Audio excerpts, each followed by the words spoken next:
जिस पे बीतती है उसी को पता होता है।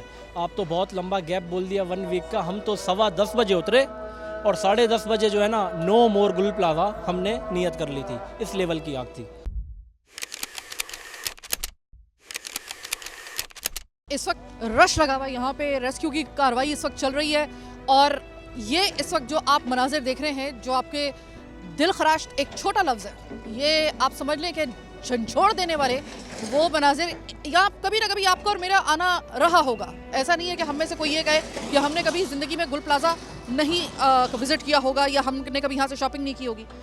ये वही गुल प्लाजा है और ये वही इस वक्त मुझे नज़र आ रहे हैं शॉपकीपर्स। इस वक्त जो जान गई उसका तो कोई अजाला नहीं है, लेकिन कभी आपने किसी की ऐसे शख्स से कभी आपने मुलाकात की है, कभी उससे बात की है जिसकी एक बनी बनाई हट्टी कहते हैं दुकान को या फिर उसका कारोबार को, और वो उसकी आंखों के सामने जल के भस्म हो जाए जो उसकी पूरी ज़िंदगी की पूंजी होती है, तो उस लुटे पुटे एक जो उस शख्स की जो आवाज़ होती है वो किस तरीके से और जो अपने सामने वो अपनी उस तमाम तब जमा पूंजी को भस्म होते हुए देखे, तो मुझे नहीं लगता कि उससे किसी ऐसा सवाल जो है वो कोई दुनिया की कोई डिक्शनरी ऐसी बनी है जिसमें कोई ऐसा लफ्ज़ या ऐसा जुमला हो कि जो हम उनको बोलें और उनके उस दुख का मदावा हो सके।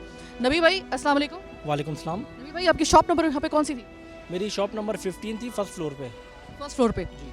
अच्छा, दुकान किस चीज़ की थी? डेकोरेशन की, इंटीरियर की जी। नबीर भाई मुझे ये बताइएगा, अब एक हफ्ते पहले ही यहाँ पर आपकी दुकान, आपका आना था जाना था, रौनक थी, ग्राहक था, आपका कारोबार था, डेकोरेशन की आपकी दुकान थी यार, यकीनी तौर पे लोग खुशी खुशी आपकी दुकान पे आते थे। आज ये मंजर देखकर आपकी क्या, मैं समझ नहीं पा रही हूँ, मैं आपसे सवाल क्या करूँ कि इसको देखकर गुजर आप पे क्या रही है? मैम वो आई थिंक लफ्ज़ों में बयां तो नहीं कर सकता कोई भी इंसान, और जिस पे बीतती है उसी को पता होता है। आप तो बहुत लंबा गैप बोल दिया 1 वीक का। हम तो 10:15 बजे उतरे और 10:30 बजे जो है ना नो मोर गुल प्लाजा हमने नियत कर ली थी। इस लेवल की आग थी। आपकी पूरी पूंजी उस पर लगी होगी यकीनन उस दुकान पे। अब आप मुझे सिर्फ ये बताइएगा, जो असल सवाल है वो ये है, क्या बैकअप में कुछ ऐसा है कि दोबारा से खड़ा कर लें अपनी कोई दुकान, या गई सो गई, अब आप सिर्फ एक हसरत और यास की तस्वीर बनी हुई है? मैम एक पानी की बोतल है हाथ में, ऊपर खुले आसमान पे अल्लाह और नीचे उसकी मखलूक है। वो एक दर बंद करता है 100 और खोलता है। बाकी इसके अलावा हमारे पास कोई ज़रिया आमदन नहीं है। बल्कि मेरा नहीं 1200 दुकानें थी। कोई ऐसा नहीं था। जो कारोबारी लोग हैं वो कारोबार पे फोकस करते हैं, ना कि किसी और जगह पे। सबका ज़रिया आमदन ये था। ये 1200 ख़ानदान थे, 1200 दुकानें नहीं थी। इस 1200 की दुकानों का इस वक्त आप मंजर देख रहे हैं, अभी आपको लग रहा है कि ये जो हुकूमत कह रही है कि हम इसको दोबारा से इसको बना देंगे या आपको किसी किस्म का जो है वो कंपनसेट कर देंगे, आपको लगता है कि कोई कंपनसेट होगा, या आपको लग रहा है कि जैसे पहले वादे वईद किए गए थे और उसका कोई हासिल हसूल नहीं निकला था, खुदा ना खासा इस दफ़ा भी ना हो?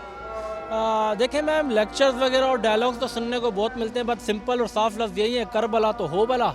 आप ज़मीन वालों पे रहम करोगे, आसमान वाला आप पे करेगा। तो वो जो हमारे हुक्मरान हैं या जो भी हमारे ऊपर हैं, ऊपर लेवल के लोग, तो उनसे यही कहेंगे कि बस ऊपर अल्लाह है, नीचे आप हैं, जैसा करेंगे वैसा भरेंगे।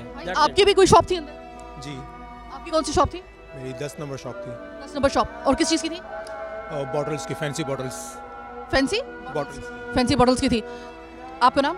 हुज़ैफा। ज़ैफ़ा भाई, आप मुझे ये बताइएगा कि ये तो क़यामत टूटनी थी, वो टूट गई। आपके चेहरे के ऊपर जो तनाव है वो बता रहा है कि एक आदमी का जिस वक्त उसके सामने उसकी वो जो दुकान है, उसका कारोबार है, जो उसकी रीढ़ की हड्डी है उसकी घर की और उसकी, वो जब इस तरीके से टूटी है, तो अब आप मुझे ये बताइए कि कोई सामने आपको कोई उम्मीद की किरण नज़र आ रही है या सिर्फ अल्लाह तवक्कुल? अल्लाह का आसरा है, अल्लाह का आसरा है। इसके अलावा तो बस कुछ नहीं कह सकते, अल्फाज नहीं है हमारे पास। और हमारे पास कोई ऐसे अल्फाज नहीं है कि, मैंने पहले भी कहा, ऐसी डिक्शनरी में, इंसानी डिक्शनरी में कोई ऐसा लफ्ज़ नहीं बना या ऐसा कोई लफ्ज़ ईजाद नहीं हुआ कि जो मैं बोलूँ तो इनके दुख का मदावा हो सके। जो इस वक्त इन पे गुजर रही है ना, ये सिर्फ वो शख्स समझ सकता है कि जब वो कभी ऐसे खुदा न खासा हालात से कभी गुजरा हो। आपका बना बनाया आशियाना या तो जब कभी मुनहदिम हो जाए, या तो ये कैफियत तब होती है, या फिर आपकी जो ज़िंदगी की, अब पता नहीं, आप सोचिए कि इस शख्स ने ये कहा है कि ऊपर अल्लाह है, हाथ में मेरे पानी की बोतल है, इसके अलावा मेरे पास और कुछ भी नहीं है। ये वो शख्स था जो कल तक ज़कात भी दे रहा था, वो अपने बच्चों को भी पाल रहा था और बहुत अच्छे तरीके से पाल रहा था। मिनट के अंदर, सेकंड के अंदर ये ढेर हो गया। तो आप सोचिए कि ऐसे शख्स की और ऐसे लोगों की, और ये 1200 लोगों की यही इस वक्त कैफियत है, और जिनकी जाने गई है उनका तो खैर मदावा ही कोई नहीं।